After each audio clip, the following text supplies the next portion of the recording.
खबरों में आगे बढ़ने से पहले आइए नजर डालते हैं आज की हेडलाइंस की ओर।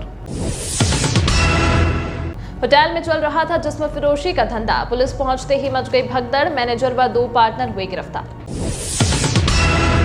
हरियाणा सरकार ने किया बड़ा फैसला, प्रदेश के सभी गांव के सरपंचों को मिलेंगी ये खास ट्रेनिंग। करनाल में विवाहिता ने फंदा लगाया, पति करता था चरित्र पर शक, 4 साल पहले हुई थी शादी, मां बाप बोले मारकर लटका दिया बेटी को। गुरुग्राम में एसटीएफ ने दबोचा गैंगस्टर पपला का गुर्गा, सुखी चेयरमैन हत्याकांड में थी तलाश, रेवाड़ी के बदमाश पर 1 दर्जन केस। विधायक धर्म सिंह छोकर के खिलाफ मनी लॉन्ड्रिंग का मामला दर्ज, 3 दिन की छापेमारी के बाद बड़ी कार्रवाई। Haryana cabinet meeting, CM Manohar Lal कर रहे अध्यक्षता, मानसून सत्र की तारीखों पर लिया जा सकता है फैसला। विधायक बलराज कुंडू पहुंचे निंदाना, ग्रामीणों ने फूल मालाओं व पगड़ी पहनाकर किया स्वागत। हिसार के मीरपुर गांव के सैकड़ों ग्रामीण पुलिस अधीक्षक से मिले, चाचा भतीजा को गिरफ्तार करने की मांग।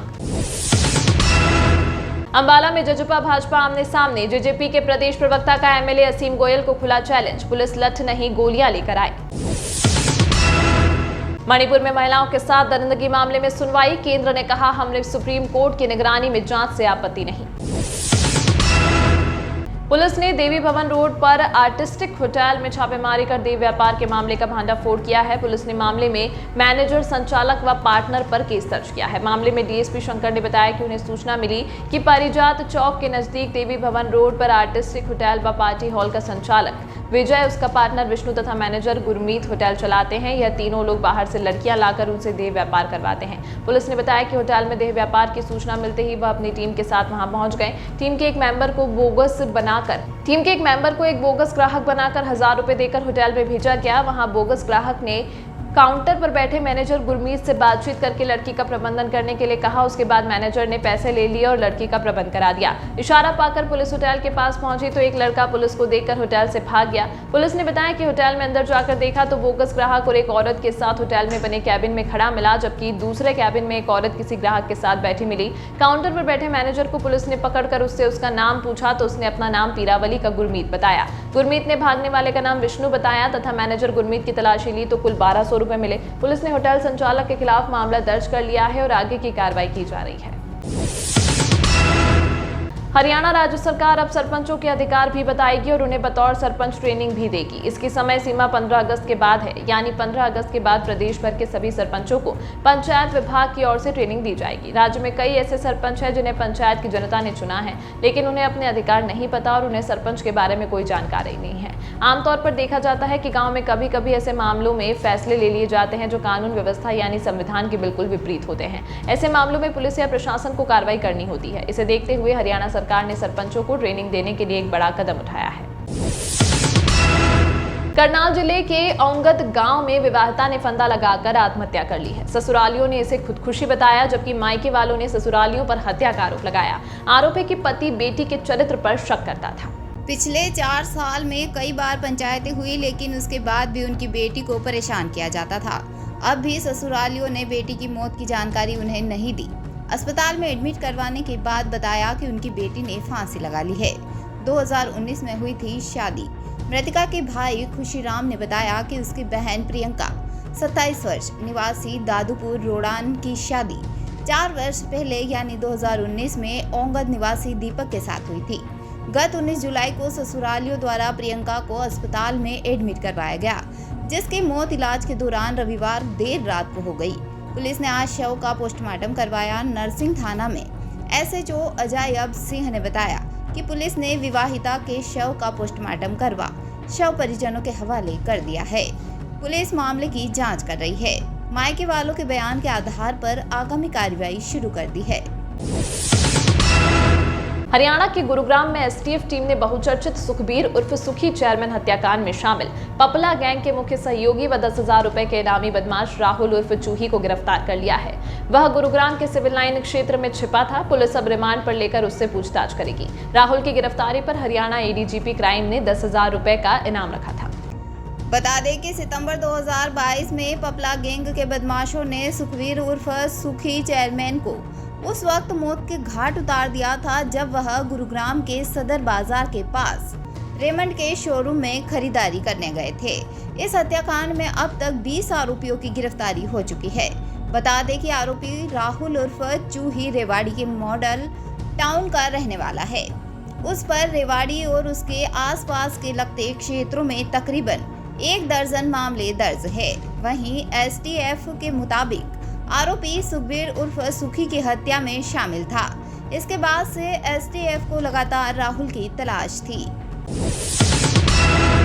ईडी ने मंगलवार को विधायक धर्म सिंह छोकर के गुरुग्राम और पानीपत के समालखा स्थित आवास पर रेड की थी। इस रेड में गुरुग्राम में इनकी माहिरा होम्स प्रोजेक्ट की समस्त प्रॉपर्टी और ऑफिस को ईडी ने सीज किया है। पानीपत के समालखा से कांग्रेस विधायक धर्म सिंह छोकर पर ईडी ने आय से अधिक संपत्ति के मामले को लेकर मनी लॉन्ड्रिंग का केस दर्ज किया है। गुरुग्राम में इनकी माहिरा होम्स प्रोजेक्ट की समस्त प्रॉपर्टी और ऑफिस को ईडी ने सीज किया। ईडी ने मंगलवार को विधायक धर्म सिंह छोकर के गुरुग्राम और पानीपत में समालखा स्थित आवास पर रेड की थी। यह रेड 3 दिन तक चली थी। इसमें ईडी को भी काफी सबूत मिले थे। हालांकि समालखा स्थित मकान पर ईडी को कुछ हाथ नहीं लगा था, लेकिन गुरुग्राम स्थित कोठी पर कई गाड़ियों को जब्त कर लिया गया था। ईडी की रेड की सूचना के बाद विधायक धर्म सिंह छोकर और उनका बेटा सिकंदर फरार चल रहे हैं। ईडी के मुकदमा दर्ज करने के बाद विधायक और उनके बेटे की मुश्किलें बढ़ गई है। इधर विधायक के समर्थकों में ईडी की कार्रवाई से रोष है। हरियाणा सीएम मनोहर लाल की अध्यक्षता में शुक्रवार शाम कैबिनेट मीटिंग शुरू हो गई। इस मीटिंग में विधानसभा के मानसून सत्र को लेकर फैसला किया जा सकता है। मीटिंग में इसके अलावा गुरुग्राम के कासन गांव में जमीन का मुआवजा और स्टेट कैरिज स्कीम 2016 में संशोधन के प्रस्ताव को मंजूरी मिल सकती है। यह दोनों प्रस्ताव 3 दिन पहले मंगलवार को आयोजित कैबिनेट मीटिंग में भी रखे गए थे, लेकिन विभिन्न कारणों से इन्हें आगे के लिए टाल दिया गया था। कुछ अफसरों को मिल सकता है सेवा विस्तार। मुख्यमंत्री मनोहर लाल की अध्यक्षता में हरियाणा सचिवालय के मुख्य सभा कक्ष में होने वाली मीटिंग में कुछ अफसर और कर्मचारियों को सेवा विस्तार पर भी मुहर लग सकती है। पूर्व हुई कैबिनेट में उप मुख्यमंत्री दुष्यंत चौटाला की आपत्ति के चलते गुरुग्राम के कासन गांव की जमीन के मुआवजा संबंधी प्रस्ताव को टाल दिया गया था। इसके अलावा स्टेट कैरिज स्कीम 2016 में संशोधन का प्रस्ताव को भी ठंडे बस्ते में डालते हुए अधिकारियों को इसे नए सिरे से तैयार करने के निर्देश दिए थे। जनसेवक मंच संयोजक एवं महम विधायक बलराज कुंडू अपने कार्यक्रम के अनुसार महम हल्के के गांव निंदाना में पहुंचे। गांव में पहुंचने पर ग्रामवासियों ने अपने लाडले विधायक को फूलों की मालाएं पहनाकर व पगड़ी पहनाकर मान सम्मान किया। श्री कुंडू ने गांव में बड़े बुजुर्गों मातृशक्तियों से आशीर्वाद लेते हुए युवा साथियों सहित अपने कार्यकर्ता परिवार से भी मुलाकात की। जन सेवा मंच संयोजक एवं महम विधायक बलराज कुंडू अपने कार्यक्रम के अनुसार महम हल्के के गाँव निदाना में पहुंचे। गांव में पहुंचने पर ग्रामवासियों ने अपने लाडले विधायक को फूलों की मालाएं पहनाकर व पगड़ी पहनाकर मान सम्मान किया। श्री कुंडू ने गांव में बड़े बुजुर्गों मातृशक्ति से आशीर्वाद लेते हुए युवा साथियों सहित अपने कार्यकर्ता परिवार से भी मुलाकात की। हिसार के गांव मीरपुर में युवक पर फायरिंग करने वाले आरोपी की गिरफ्तारी न होने को लेकर ग्रामीणों में रोष जताया है। इसको लेकर सोमवार को गांव मीरपुर के ग्रामीण और आसपास के गांव के सरपंचों ने हिसार में एसपी गंगाराम पुनिया से मुलाकात की। एसपी ने पूरे मामले में निष्पक्ष जांच करवाने का आश्वासन दिया। मीरपुर गांव के रतन सिंह ने बताया कि 22 जुलाई को रात 9:15 बजे पर गांव में ही एक दुकान से घर का सामान लेने के लिए गया था। सामान लेकर वापस आते समय मीरपुर के ही अशोक ने उस पर हवाई फायर किया। जब वह उसको पकड़ने लगा तो अशोक के चाचा शंकरलाल ने उसके कंधे पर लठ से वार कर दिया। अग्रोहा पुलिस ने शिकायत पर आरोपी अशोक और उसके चाचा शंकरलाल पर आर्म्स एक्ट सहित विभिन्न धाराओं के तहत मामला दर्ज कर हो चुका है। एसपी से मिलने वालों में नंबरदार संजय जांगड़ा, मीरपुर सरपंच रोहतास जांगड़ा, पूर्व सरपंच चंद्रभन रोहतास, सरपंच शिवानी बोलान, रवि सिवाज सरपंच, कलीरावान पवन मदान, पूर्व सरपंच प्रतिनिधि मीरपुर, कृष्ण समसुख सरपंच प्रतिनिधि सहित अन्य ग्रामीण मौजूद। अंबाला सिटी में रेहड़ी फड़ी वालों के विवाद में जजपा नेता और भाजपा विधायक आमने सामने हो गए हैं। दरअसल पिछले 1.5 माह से रेहड़ी फड़ी संचालकों ने मोर्चा खोला हुआ है। वे रेहड़ी फड़ी लगाने के लिए जगह देने की मांग कर रहे हैं। उधर कपड़ा मार्केट एसोसिएशन इसके विरोध में है। रेहड़ी फड़ी वालों का पहले ही दिन से समर्थन कर रहे जजपा के प्रदेश प्रवक्ता विवेक चौधरी ने अब स्थानीय भाजपा विधायक असीम गोयल को खुला निमंत्रण दिया है। हालांकि विधायक असीम गोयल ने अभी इस मामले में कोई प्रतिक्रिया नहीं दी है। दुकानदारों की एसोसिएशन ने कपड़ा मार्केट में जगह जगह फ्लैक्स लगा दिए हैं। फ्लैक्स पर लिखा है कि रेहड़ी फड़ी और पार्किंग मुद्दे पर राजनीति कर रहे लोग आने वाले चुनाव में वोट मांगने के लिए न आए। फ्लैक्स लगाने में wholesale cloth market association, Ambala wholesale general merchant dealer association, super और आदर्श मार्केट एसोसिएशन और ट्रेड मुलाजिम यूनियन क्लॉथ मार्केट शामिल है। मणिपुर में 2 महिलाओं के साथ दरिंदगी से देश को शर्मसार करने वाले मामले में सुप्रीम कोर्ट में सुनवाई शुरू हो गई है। बता दें, शीर्ष अदालत 2 महिलाओं पर भीड़ द्वारा किए गए हमले से संबंधित मामले की सुनवाई को स्थानांतरित करने के केंद्र सरकार के अनुरोध पर विचार कर रहा है।